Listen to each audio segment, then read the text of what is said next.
Noong unang panahon, sa lalawigan ng Albay, ay may isang dalagang ang kagandahan ay kinikilala ng buong lupain. Siya ay si Daragang Magayon, minamahal at hinahangaan ng marami. Maraming binata ang umibig sa kanya, ngunit ang kanyang puso ay tanging napunta sa isang mandirigmang si Panganoron. Sa kanilang pagmamahalan, tila walang makakapigil sa kanilang pag-iisa. Ngunit dumating ang pagsubok ng ang makapangyarihang dato na si Pagtuga ay maghangad din kay Magayon. Dahil sa matinding pagnanasa, ginamit niya ang kapangyarihan upang pilitin ang dalaga, kahit pa ang ama nito ay kanyang gipitin. Upang mailigtas ang kanyang ama na pilitang sumunod, si Daragang Magayon. Ngunit si Panganoron ay hindi pumayag na mawala siya. Kaya't nagkaroon ng isang matinding labanan sa pagitan ng mga mandirigma. Sa huli, nagtagumpay si Panganoron, ngunit siya ay tinamaan ng ligaw na pana at unti-unting binawian ng buhay. Sa sobrang dalamhati, hindi kinaya ni Daragang Magayon ang pagkawala ng kanyang minamahal at siya man ay sumunod sa kabilang buhay. Inilibing silang magkasama sa isang lupain na tahimik at payapa.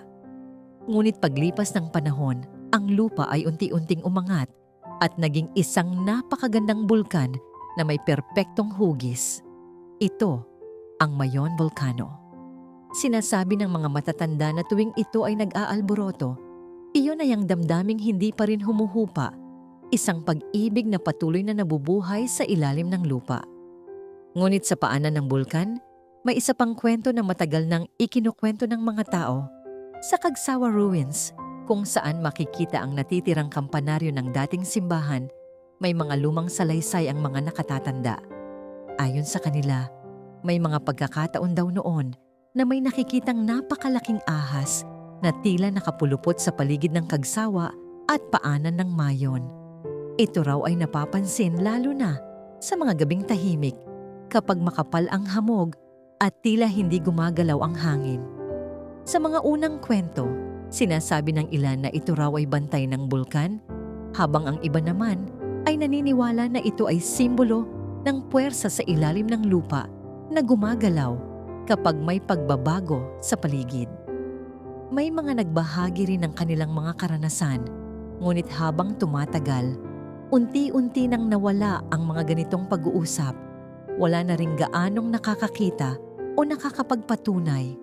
At ang ahas sa Kagsawa ay nanatiling bahagi na lamang ng mga lumang kwento ng matatanda. Sa kasalukuyan, ang Mayon Volcano ay nananatiling isa sa pinakamagandang bulkan sa mundo at ang Kagsawa Ruins ay tahimik na saksi ng kasaysayan.